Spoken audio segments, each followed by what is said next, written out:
So that's my comment on that. Now we're going to, number 2, update on previously approved legislative proposals. We're now on page 197 of your packets.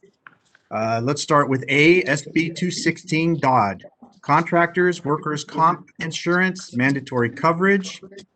This is a CSLB sponsored bill that will require C8 concrete, C20 HVAC, and D49 tree service contractors have a certificate of workers' compensation insurance on file with CSLB in the first year, and for all contractors by 2025. On February 4th, 2021, the CSLB Legislative Committee voted to recommend a position of support to the full board because the bill was set to be heard in the legislature prior to today's board meeting on February 10th, 2021. As the chair of the Leg Committee, and with board chair approval, I authorize staff to submit a letter of support on this measure to the legislature. Chief, do you have any updates? Yes, thank you first on behalf of staff to you, Ledge Chair, and to the board chair for the help with the letter. This is a CSLB sponsored bill, and on March 11th, it did go unanimously through the Business and Professions Committee, which is great. On Monday, it was placed on suspense and appropriations, which is to be expected.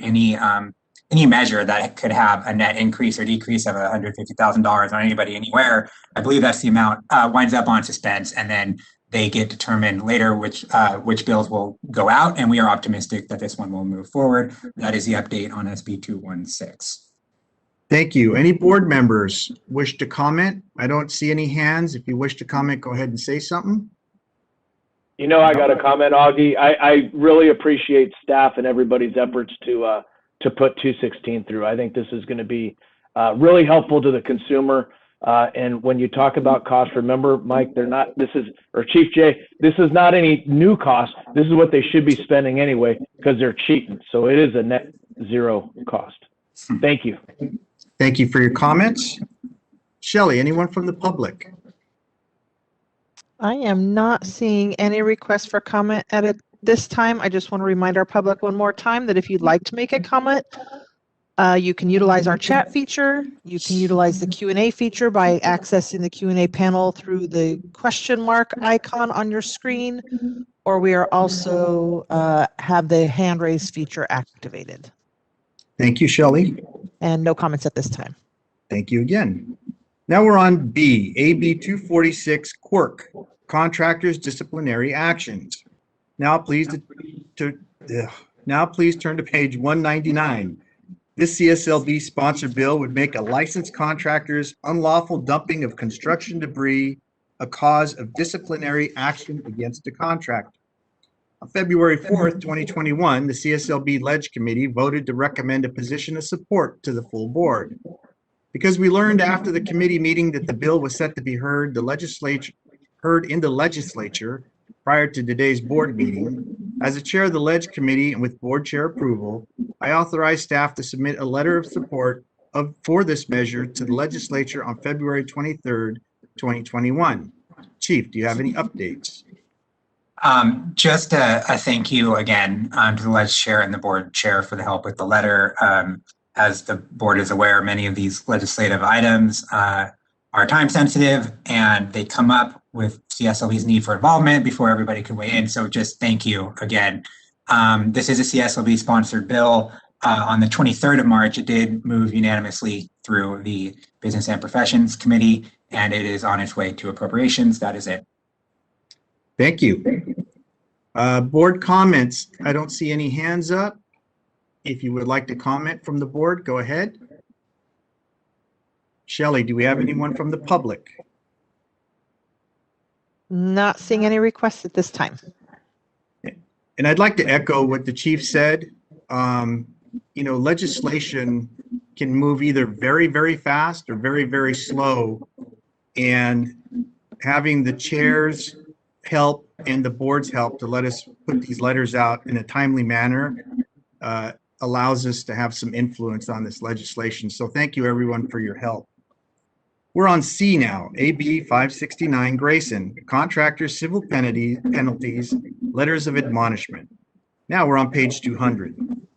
This is CSLB sponsored bill increases the maximum civil penalty CSLB can assess against a contractor for most violations to $8,000 and to $30,000 for specified violations that include licensees contracting with an unlicensed contractor. It also authorizes CSLB to issue a letter of admonishment for more than one violation at a time. On February 4th, 2021, the CSLB Ledge Committee voted to recommend a position of support to the full board. As I've stated for other bills, the bill was set to be heard in the Ledge prior to today's board meeting. Therefore, on February 23rd, 2021, as the chair of the Ledge Committee and with board chair approval, I authorize staff to submit a letter of support of this measure to the legislature. Chief, where are we at on this one? Yes, again, thank you for the letter. And for anybody who's not aware, there is a provision in the board's procedure manual that does basically what the chair stated, which says if there's a measure that affects CSLB operations or consumer protection that is out in the legislature that CSLB should weigh in on, that the board hasn't had an opportunity to, the procedure manual does grant the chair the authority to allow us to issue a letter in such circumstances. Again, if it's not been made clear, staff is really grateful for that opportunity. On AB 569, the update is exactly the same as AB 246. It unanimously got through B&P on the 23rd and is on its way to appropriations. And thank you. Thank you, Chief. I don't see any hands up for the board. If you'd like to say something, please chime in. Shelley, do we have anyone from the public? Scanning all of our avenues, and I don't see anything at this time. Thank you. So now, number 3, review, discussion, and possible action on 2021-22 pending legislation. Now, we're on page 201 of your packet. Even though there are several bills on today's agenda, staff is only recommending a vote on 2 of them. AB 484, Alarm Company Operators Advertising Requirement, and AB 1124, Solar Energy Systems. And I'll provide an informational update on one of them, AB 646, Criminal Conviction Expungement. For the remainder of the bills, the chief will provide any updates. Then we will open the floor for questions. Keep in mind, this is our opportunity as a board to make motions to change our support or opposition or amending on any of the bills that are in front of us today. So if you would like to make any motions, you're welcome to do so. Let's start with bills related to CSLB $500 minor work exemption. We're on page 203 and 204. These are 2 bills that relate to the CSLB's $500 work exemption. The staff recommendation on both measures is to remain neutral. They're here for the board's information and any discussion, and if needed, a motion from the board to either support or oppose or amend. Chief, what do you got? Sure. So there's some background here. So I will be talking a little bit, but I will try to be brief and effective. So we've got 2 bills here, AB 899 and SB 304. 899 hasn't moved. It's been referred to committee, and I've not been able to obtain much information on it. And SB 304 we're going to get to, but basically, as the chair stated, these bills relate to the minor work exemption in the contractors law.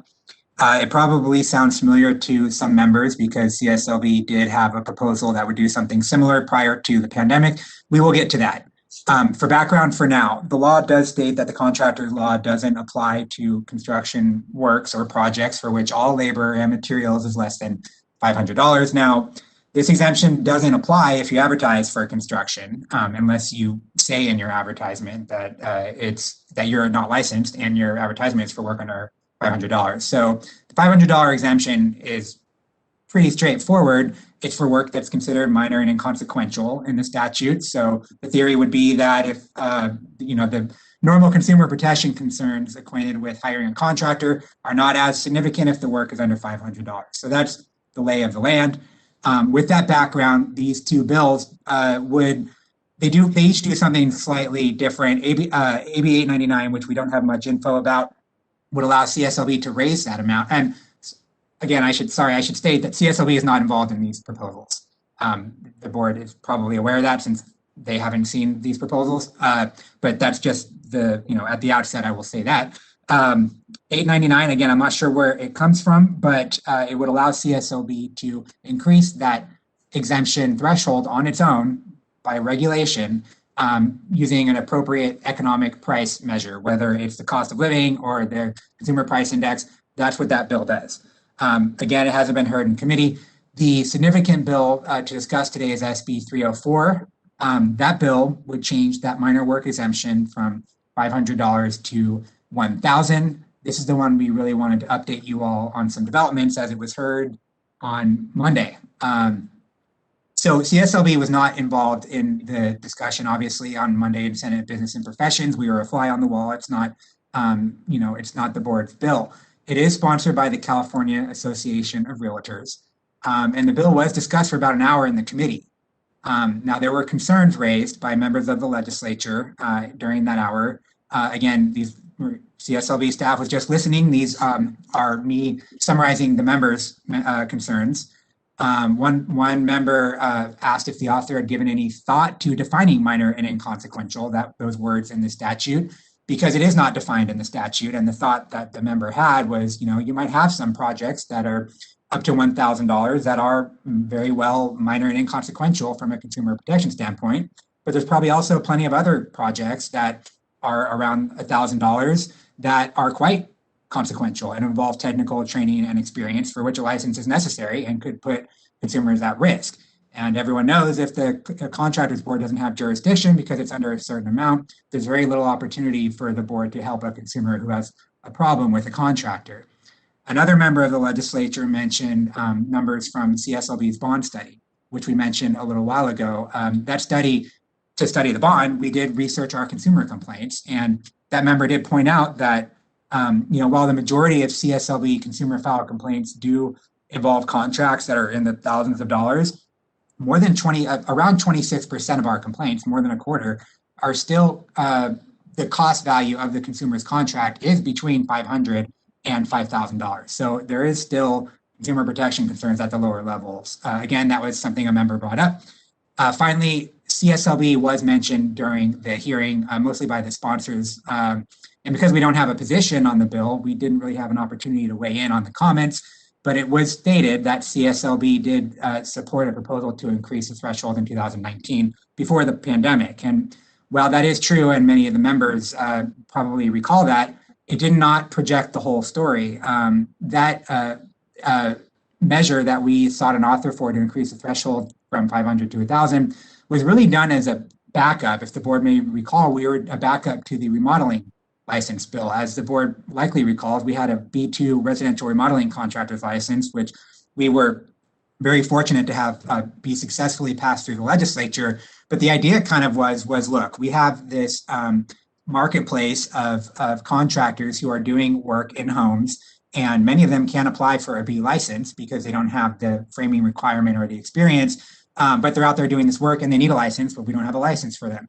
So we need to either increase the threshold, which is potentially not ideal, or get this license through the legislature, the B2, to provide a pathway for licensure for some of these contractors. Again, we were successful with the B2. The $500 increase was not successful. We also ran into issues with that proposal in talking with some of the construction trades. Some of the concerns that I mentioned a few minutes ago were raised at the time CSLB was working on its increase to the minor work exemption. So at the time, again, prior to the pandemic, we were working on language that would actually protect employees in this $500 work exemption. There was draft language to say that, you don't get the protection of the minor work exemption if you bring an employee to a job site. And for the board's information, we tried to put that same protection in SB 304. We understand the sponsors have accepted it, but it is not in print. That is a long intro to this. I just wanted to be clear that there was opposition at the committee on this bill. The opposition was primarily from trades and unions representing trades, and their concerns echoed many that the members mentioned, which I mentioned a few minutes ago. The bill did get through, so it is on its way to appropriations, but a number of members did not vote. So that is my extremely elongated background, and that's where I leave it. Thank you, Chief. I was on Business and Professions Committee on a different bill, and I was able to overhear some of the testimony in this. Let's keep in mind that we are a group that is dedicated to consumer advocacy. And one of the troubling things that I heard was from a senator asking the author if someone were to hire a person under this bill and they had some issues, how would the person resolve the issues? And the author's reply was small claims court. Now, as a board, we're charged with consumer advocacy. And my own feeling on this is that we're not gonna have the ability to protect the consumer if this bill were to get through. So there's my 2 cents on it. I'll go ahead and take board comment.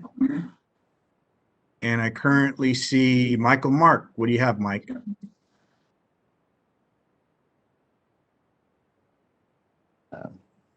Was not muted. I was muted there. Thank you, Chief Jay and Board Chair, for that comments. I appreciate that insight. I was not part of the board earlier on when there was that exemption raised to 1,000 or the approval, but from a consumer base, I'm very, very concerned that if the fee is increased to $1,000 of unexempted, that it will not be good for the consumers, that there is that underground economy, and as individuals and I guess these unlicensed people do work on consumer homes, it will increase the amount of basic consumer complaints that they will have no one to go to. So I do know there's a staff recommendation of neutral or watch. I would actually, I'm not sure if this is a time for a motion, but I would actually motion that we oppose AB 899 and also SB 304. I'll go ahead and take a second if there's a second out there. This is Johnny. I'll second that. Okay. We got a motion and a second. Let's go ahead. Kevin, did you have a comment on this? Yeah, I do. I appreciate the analysis and the importance of the B2 license and how it might interact with this. We are a consumer protection board. We did agree in 19 to increase it to 1,000. What we're talking about is that threshold from 500 to 1,000. The $500 exemption has been part of the contractor's license law. I know since 98, and I'm sure that there was some minor work exemption from before. I think our focus is on bigger stuff. I would support, or I would not oppose either of these, and I think it's an appropriate adjustment. Okay. Anyone else? Frank Altamura. I maybe agree or not, but I would still support raising the minor work exemption from $500 to some higher amount. Okay. Anyone else on the board? I don't see any hands. If you want to chime in, turn on your camera so I can see you. Okay, I have a hand up from Richard Murkison. Yes, Richard Markison is requesting to make a comment. Richard, Richard. I have your line unmuted. You will have 3 minutes. Real quick, if somebody's not talking, I'm getting a bad echo. Perhaps everybody can mute while he speaks.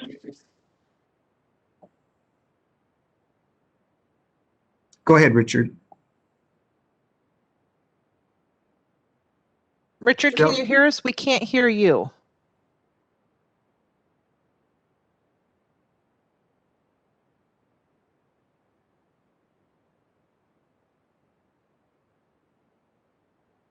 If you click on the little arrow icon on your unmute button, I'm assuming you're on a computer in saying this, double check your audio connection for your microphone, maybe switch it and try another option. Sometimes that resolves the issue.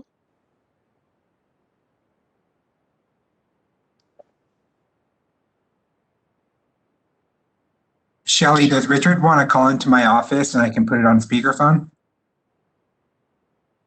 We could try that, sure. So You want to provide him your number in the chat?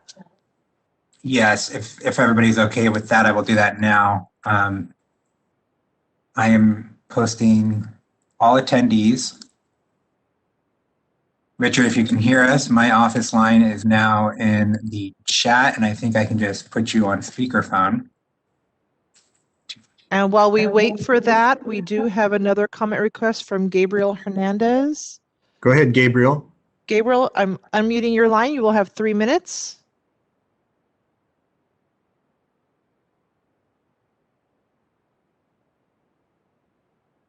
Gabriel, can you hear us? We cannot hear you.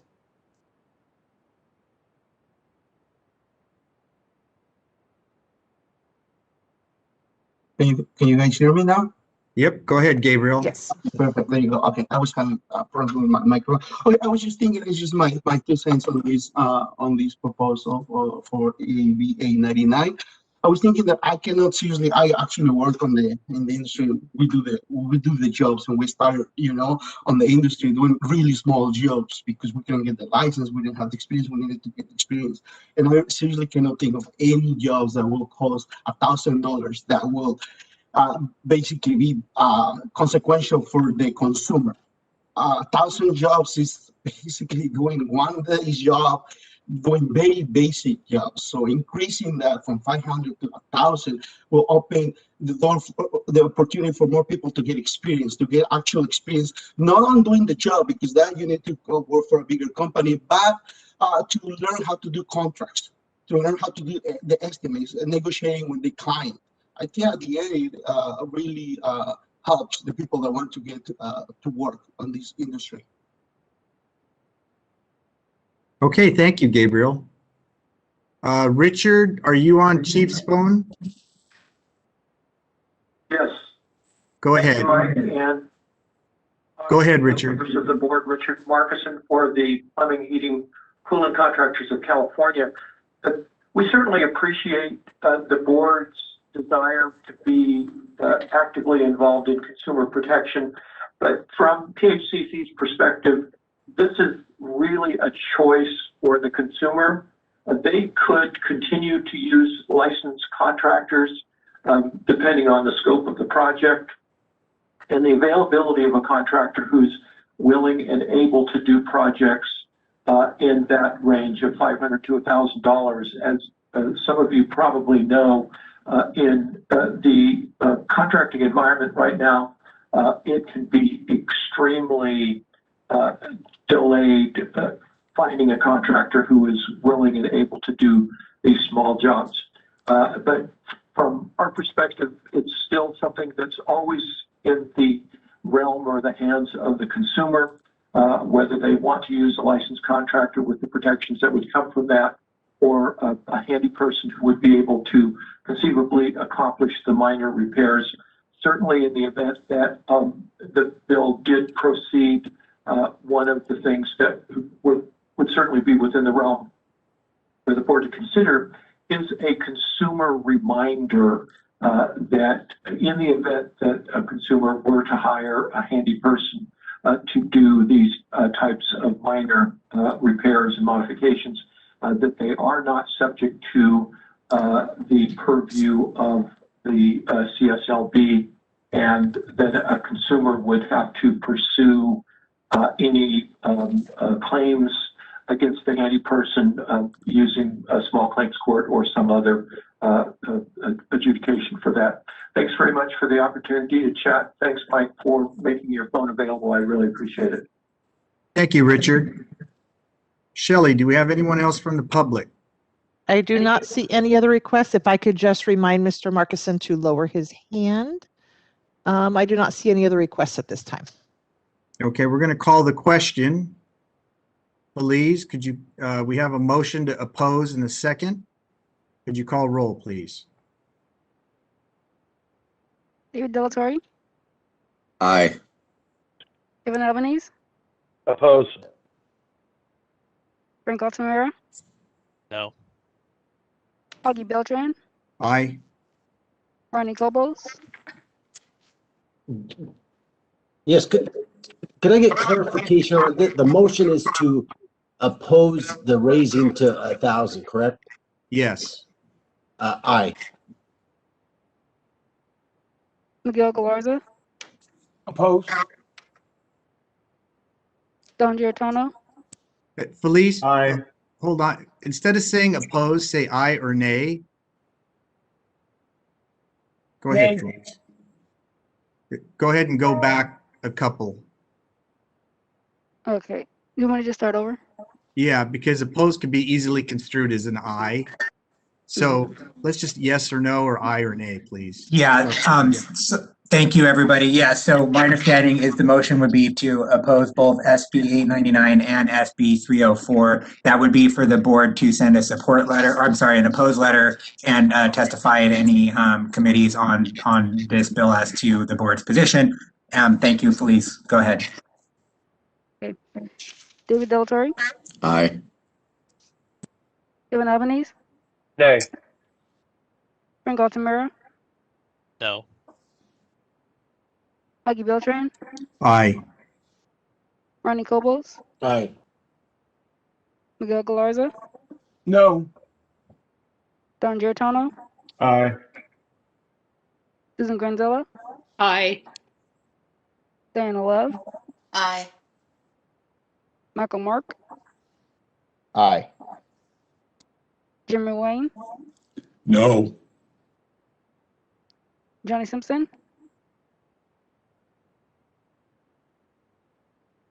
Johnny is absent. Nancy Springer, Aye. Mary Tykert. No. What do we have, Felice? Just a moment. You have 8 yeas and 1, 2, 3, 5 nays, so the motion passes.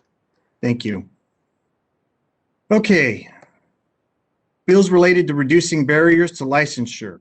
We're now on page 205 through 207 of your packet. There are 3 bills here that relate generally to removing barriers to licensure. As it relates to veterans, military partners and spouses, and those with criminal convictions, the bills are AB 646, AB 1026, and AB 1386. I have an update, and I'll provide in a moment on AB 646 as it relates to AB 1026 and AB 1386. The staff recommendation on these measures is to simply stay neutral, i.e. not take a position on the bills at this time.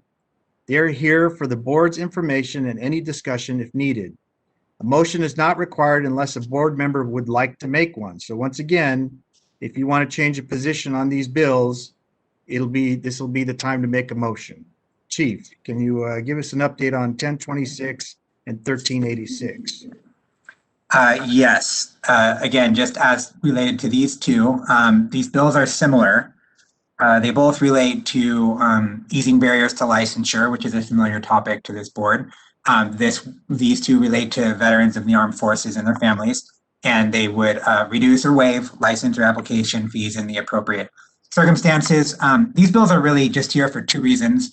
One, from a policy standpoint, it's just for the board to be aware that in addition to these bills, there are a couple others in our analysis for these bills that relate to this topic. And that's it. It's just to alert the board as to the direction of the legislature appears to be going on this particular issue. And bigger than that, the other reason is just because there's a fiscal impact. That's why it's here. And the board, as you know, has fiscal thoughts right now. But the fiscal impact is minimal, extremely minimal. So that is all that I have on these measures, and I take it back to the chair. Well, just go ahead and go on to 646 too, as long as you're at it. Sure. Let's move on to 646. This one, the chair does have an update as to the board's position on this, but this is also a barriers to licensure bill. And this one is actually the inverse of the last two in that it allows CSLB to collect a fee to remove convictions that have resulted in an expungement from its website. This directly lines up with a licensing division strategic plan item, which is to explore ways to remove barriers to licensure for those who are have been convicted of a crime. Now, this at the board may be aware, the new members probably are not as much. During our sunset, we did publish to everybody that CSLB denies less than 1% of anybody who has a criminal conviction is actually denied because of that conviction. Most of the convictions we see are not what we would say substantially related to the profession and should not serve as a barrier to licensure. And then there are some really serious ones that wouldn't even qualify for expungement that might, result in a board action on, allowing that person to get a license. But it seemed fair, at least in line with the licensing division strategic plan item, that if somebody actually gets an expungement, meaning their action was dismissed and they are deemed rehabilitated, it seemed fair that if that expungement exists, CSLB would just take that and remove it from the website. But Augie, do you, Mr. Chair, do you have an update on AB 646? Before I jump onto that, let's make sure that no one has any, does anyone have questions on AB 1026 or AB 1386? I don't see anyone from the board. And Shelley, you see anyone from the public on this one? I do not see any requests for comment on this. Okay, so go ahead and turn it to page 205. The bill authorizes CSLB to collect a $50 fee to either update or remove from its website information about a license that was revoked due to a criminal conviction. If the board receives an expungement order related to the conviction, the measure is in line with the CSLB's licensing strategic plan item to identify ways to remove barriers to licensure, as Chief had said. And the measure is co-authored by the chairs of the Assembly and the Senate and Business Professions Committee and has a bipartisan support in the legislature. Staff recommendation is to support the bill. However, staff learned that this week that the board meeting learned before this board meeting that the bill was up for hearing this past Tuesday. And as a result, staff requested a letter on March 18th and I use the authority provided in the board procedure manual to authorize staff to send a support letter for the bill. With chair approval, of course, the letter was sent on March 19th. And Chief, you pretty much said your piece. Are there any questions from the board? Anything from the public? Shelley? Oh, I got something from Frank Altamura. Go ahead, Frank. Yeah, just a quick comment.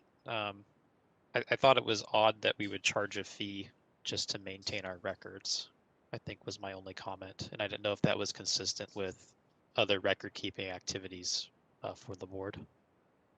What do you got to say about that, Chief? Well, if Mr. Altamura doesn't have an issue, I can mention that to the Assembly Business and Professions Committee staff who are staffing this bill, that, hey, one of our board members did mention that it seems like if this is a record keeping matter, what are your thoughts on the fee? Mr. Altamura, do you have thoughts about me doing that? Well, hold on. Some of us may have thoughts about you doing that. I don't speak for the whole board, so. Me personally, I just felt like charging for this was odd. I believe you would need a motion if you wanted to do that. That's correct. Apologies. Okay, so let's, so is there any public comment on this first? Doesn't look like it. Okay, I'm Frank, not seeing any. Frank, is this something that you would feel that you would want to make a motion for, even though the board is broke? Pretty much take it where we can get it, I think. I'm just kind of opening up for discussion if anyone has any other comments. I might have insight onto why it's there. I believe it's a way to make the prospect more palatable for agencies to do this. I believe that's why it's there, as opposed to just doing it because they were asked to. Anybody else want to comment on this? Yeah, board, Augie, this is David. Part of this legislation is to remove barriers to licensure, correct? Yes. Yeah, so I mean, if it's not depending how egregious the crime is, and obviously if it's been expunged, I have no problem with it, so. Okay. Anybody else? Any motions? Augie, if I can comment, it's Tanya real quick. Go ahead, Tanya. I just wanted to explain that anything that requires staff work, we typically charge a fee for. So all of our license process applications and whatnot. So it is typical that fees are charged for additional services that we provide. That's all. Thank you. Thank you, Tanya. Anyone else? I don't see any hands. Doesn't look like the public's got any comments anymore, Shelley. Nope, none so far. All righty. Well, in that case, let's go to C, bills related to other construction-related issues. Now we're on page 208 through 213. There are 6 bills on this section of the agenda, 2 of which staff is recommending a particular position. These bills relate to a number of different issues that might affect CSLB. The first bill on which staff makes a recommendation is AB 484 Medina, Alarm Company Operators Advertisements. On page 208, this bill would permit a licensed alarm company regulated by CSLB to exclude their license number from radio and television ads if information is included in their online website. Chief, what type of info do you have about this bill? Sure. So the first big comment here is just for everybody to please note the typo on page 208, a pretty bad one. The Contractor State License Board is not the sponsor of this bill. That was a template from a prior Microsoft Word document. The sponsor is the California Cable and Telecommunications Association. So please forgive us for that typo. So AB 484, this bill is here to just alert the board to possible confusion with the bill as written. First, some quick background. The Contractors Board, of course, does not license alarm company operators. That is the Bureau of Security and Investigative Services. So that jurisdiction, the alarm company operators, that relates directly to the assembly of the equipment that signals an urgent, and this is right from the statute, assembly of equipment that signals an urgent hazard to which police may respond. An alarm company operator is somebody who sells those systems and installs those. As you know, CSLB jurisdiction relates to contractors who materially alter structures or land with their construction operations. And there is an exemption in the contractor's law that says a contractor's license is not required for anyone who does what an alarm company operator does, which is assemble the equipment in a way that it can alert somebody to a hazard. The problem with this bill is that they mention the contractor state license law right in the language. They say notwithstanding 7030.5, which is CSLB's advertising section. The issue with this is twofold. Number one, there are a number of licensed contractors who perform the construction side of these alarm systems. So CSLB has jurisdiction over the construction aspect of installing these. The reference to CSLB is ineffective because the Alarm Company Act does not govern contractors. And right now, a licensed contractor has to put their their license number in all of their advertisements. So with this reference to the contractor's law, it's confusing because it doesn't seem to have the effect it's intended. The BSIS statutes can't tell contractors whether or not to put their advertising license numbers in their ads when they do construction. So it's confusing, but also our advertising requirements are different. Even though this would affect a few license classes who install alarm systems, there's 3 or 4 that might also be regulated by BSIS. There are a lot of, every other contractor has to put their license number in advertisements as the law stands. So our discussions with the author's office, who has been very, very receptive, they seem to understand the issue. The thought right now would be, as we've communicated to them, that the mention of section 7030.5 in their law, which is CSLB's law, should probably be struck to stop with the confusion or to prevent the confusion. And until that's done, our thought was to watch this and potentially oppose later if it's not done. So that is where it stands right now, Mr. Chair. Thank you. Any comments from the board? Don't see any hands. Shelley, do we have anything from the public? I am not seeing any requests from the public at this time. Thank you. So Chair would accept the motion to watch with a concurrent grant of authority for staff to later communicate an opposed position if the bill is not amended. So move. Was that David Second. Delatorre? Yes. Second, Jim. Jim? Okay. On the question, anybody from the board have a question? Anybody from the public, Shelley? Not at this time. All right, Feliz, hit it. David Delatorre, Aye. Kevin Albanese, Aye. Frank Altamira, Aye. Augie Beltran, Aye. Ronnie Cobolts, Aye. Miguel Galarza, Aye. Don Giarratano, Aye. Susan Granzella, Aye. Diana Love, Aye. Michael Mark, Yes. Jimmy Wayne, Aye. Johnny Simpson is absent. Nancy Springer, Yes. Mary Tiger. Aye. Motion passes. Thank you, Feliz. Chief, you still around? Chief Jay? Yes, I'm here. Okay.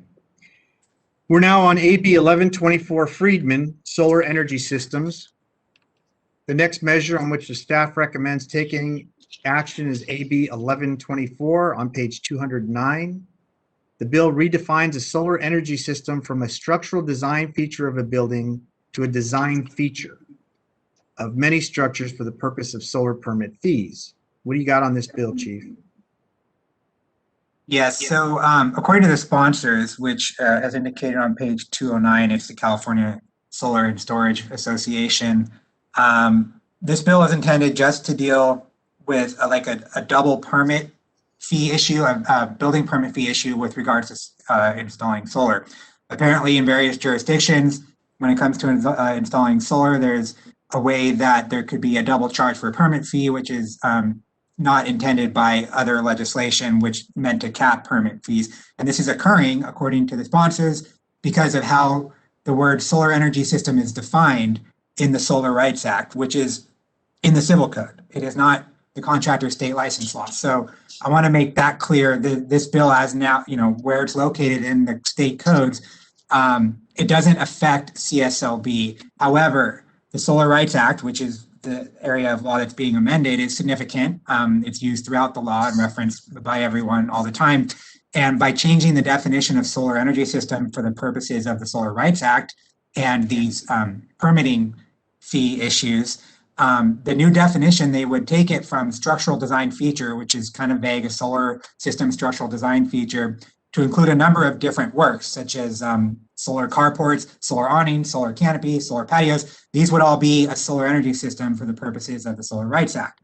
Again, it doesn't amend the contractors law, but CSLB's thought here, staff thought, would potential concern or confusion among applicants for licensure or consumers or other contractors who say, well, look at this new definition, solar now includes all of these different structures, when in fact, as CSLB staff are aware, the new definitions in here would potentially involve multiple contractors' licenses to install, and therefore, for CSLB purposes, a carport would not be included in the definition of the solar energy system. So we asked the sponsors what they would think about an amendment here that would just state, hey, the change to this area of law does not affect CSLB licensing classifications.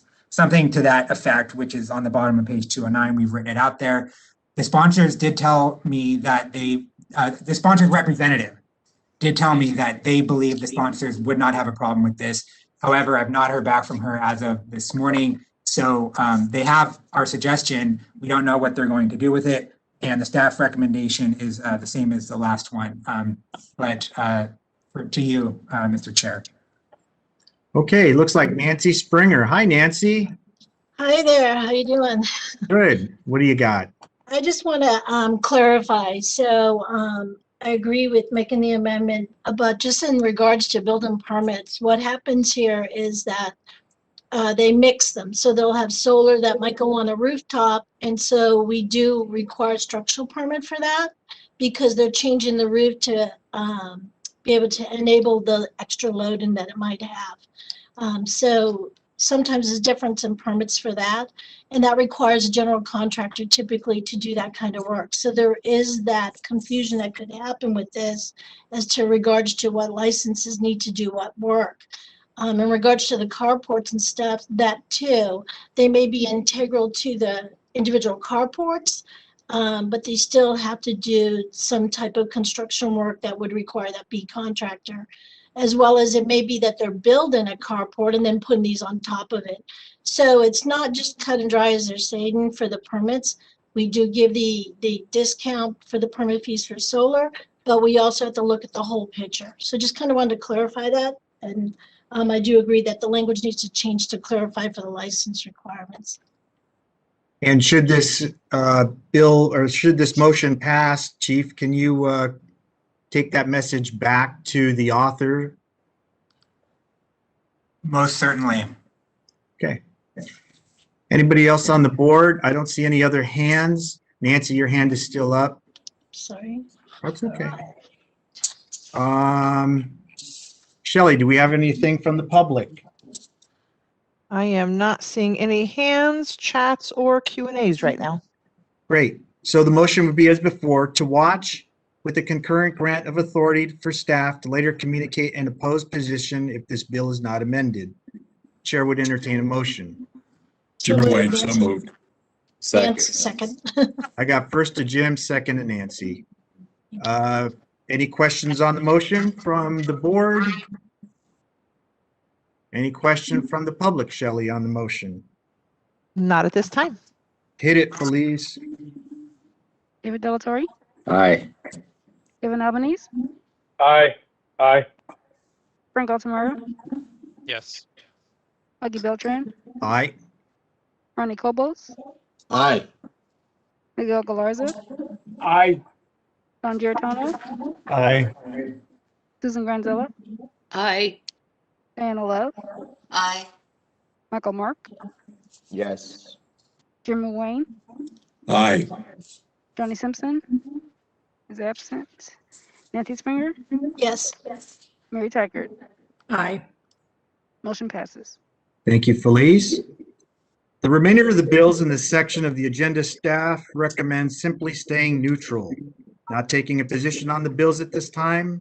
They're here for the board's information and any discussion if needed. So a motion is not required unless a board member would like to make one. Chief, do you have any information on these remaining bills at all? Yes, just for informational purposes, the last four bills, as the chair stated, are board update items, but we do want to tell the board about them. And I'll try to burn through these. I'm hearing an echo. I don't know if it's on my end. Let me see here. All right, let's try this again. So 1129, it would place a home inspector licensing program at DCA. A home inspector bill has come out every few years. There's been, I think, around 8 in the last 15 or 20 years. Sometimes they're introduced to be at CSLB, sometimes they're not. So it's a significant issue for the legislature over the years, but there's not been a successful measure yet. This bill is here for the board's awareness. The board did provide a watch position on a similar bill before the pandemic that would have put a home inspector program at CSLB.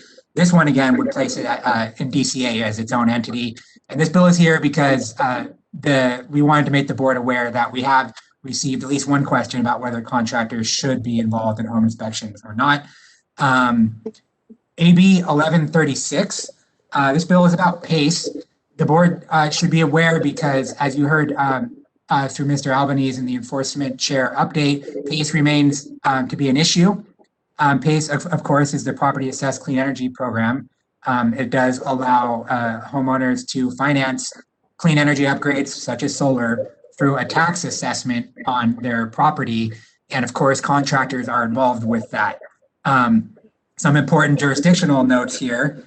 As everyone who is listening knows, the CSLB governs home improvement contracts and the installation of solar works and the licensees who do it, and the sale of home improvement contracts. However, CSLB does not regulate the PACE assessment contracts, the tax assessment agreement that you have to get into that are sold by people who sell solar.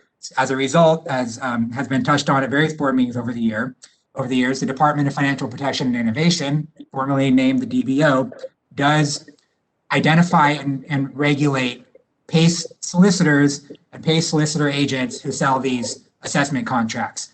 The reason that's important for us is because these PACE solicitors and PACE solicitor agents, one of the thresholds for being one of those agents is having a contractor's license or an HIS registration with CSLB. So with all that background, this bill would allow the DFPI, or formerly DBO, to require these PACE solicitors and PACE solicitor agents to provide restitution for homeowners who are harmed by the sale of these PACE assessment contracts.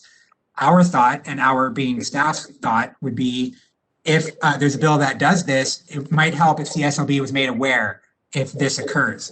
So we want to tell the board about our thought to talk to the author to possibly amend the bill to say, FYI, if one of these actions is taken by DFPI against a CSLB licentiate, go ahead and tell CSLB so we can take appropriate action. So that's just our thought on that and the conversation that we intend to have with the author's office if there are no concerns. The last two bills here, they're both very similar. They would reduce licensing fees to help small businesses. I'm sorry, they would reduce civil penalty fees, not licensing fees, civil penalties. So if you're subject to an enforcement complaint, 772, SB 772 hasn't been heard yet, but SB 430 did make its way to appropriations. We wanted to tell the board about these because in an effort to reduce civil penalties for small businesses, these bills are doing basically exactly the opposite of what CSLB is currently doing with one of its sponsored bills, which is to increase the civil penalty fees. Versions of these two bills have come out in the last couple of years and they have all died in appropriations. I can't say whether that'll happen this time, but I'm providing that information for the board to be aware of now. And these are here for the board to be aware that there are two bills that would require CSLB and other agencies to kind of reevaluate how they issue civil penalties. That is my update on those last four measures. Thank you, Chief. Does anyone on the board have any questions on the last measures? Shelley, it looks like we have David Pace would like to comment. We do. David, your line is open. You will have 3 minutes. Thank you. My name is David Pace. I am the legislative chair of the California Real Estate Inspection Association, known as CREA. We are the oldest and largest nonprofit state inspector association in the country, and California specific in education and consumer outreach. CREA strives to enhance consumer protection and promoting public awareness, and we are not opposed to licensing in concept. We are reviewing AB 1129 with our vision to protect lives, health, and investments, our mission of promoting excellence in real estate inspection profession, and our core values of integrity, competence, belonging, and passion. In our view, there are several essential components for any statutory scheme for licensure of home inspectors, and those include examination. The measure must require passage of an examination in order to qualify for licensure as a home inspector. Education. The measure should include provisions setting forth specific education necessary to obtain a license. Criminal background checks. In order to protect homeowners, the measure should include a requirement that a background check be performed on an individual who applies to become a licensed home inspector. Licensure fees. The measure should include or provide for licensures fees that are reasonable and at a level that does not diminish the ability of an individual to be successful in the profession. Errors and omissions insurance.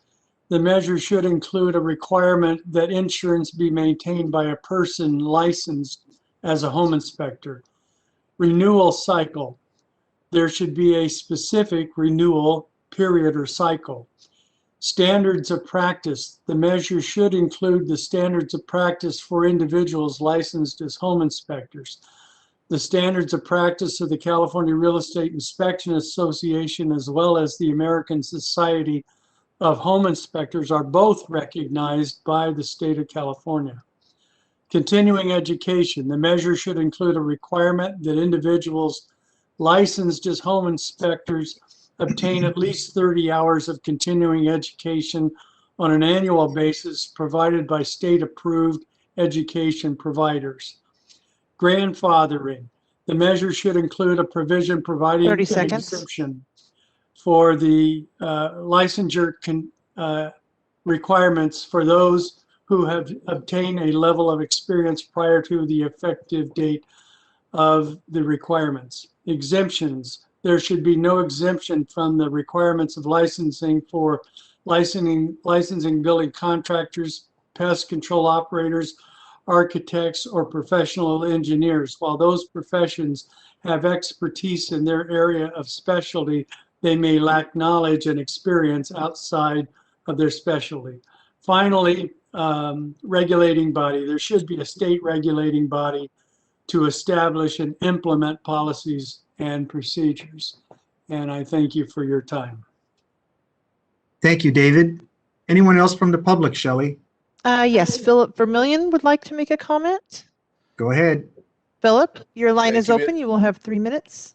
Thank you, Mr. Chair. Phil Vermeulen. This time I'm going to speak on behalf of myself and 40 years of working with the Contractors Board on behalf of contractor trade associations. I agree with what the previous gentleman said. However, it makes absolutely no sense to reinvent the wheel and create a whole new bureaucracy and the expense and obtain the expertise when the Contractors Board is in existence. And every one of these inspectors should have, at the very minimum, a B general contractor's license in the background in construction, and possibly some kind of other certification, or carve out a new license classification that would contain the other things in there, such as appliances and all those types of things. To me, it makes absolutely no sense to reinvent the wheel. So I would urge the board to get on board with this bill and urge that it become a part of the Contractors Board. Thank you. Thank you. Anyone else, Shelley? Seeing no additional requests at this time. Shelley, thank you very much for your help today. It's much appreciated. And I want to thank the board for their patience during this legislative report. The legislature has been a crazy place this year, trying to make up for last year and this year. So I know staff is combing through thousands, literally 2,500 bills this year. So thank you for that, Chief, and everyone who's helping him. And with that, this concludes the Legislative Committee update. Back to you, Chair. Augie, Mike, thank you for that overview. This concludes our board business for today. There being no further agenda items, this meeting is adjourned. Thank you, everybody. Thank you. Thank you. Be safe. Take care. Thank you. Have a Be good day. safe. Yes. Thank you, Thanks, David. everyone. Take care. Thank you.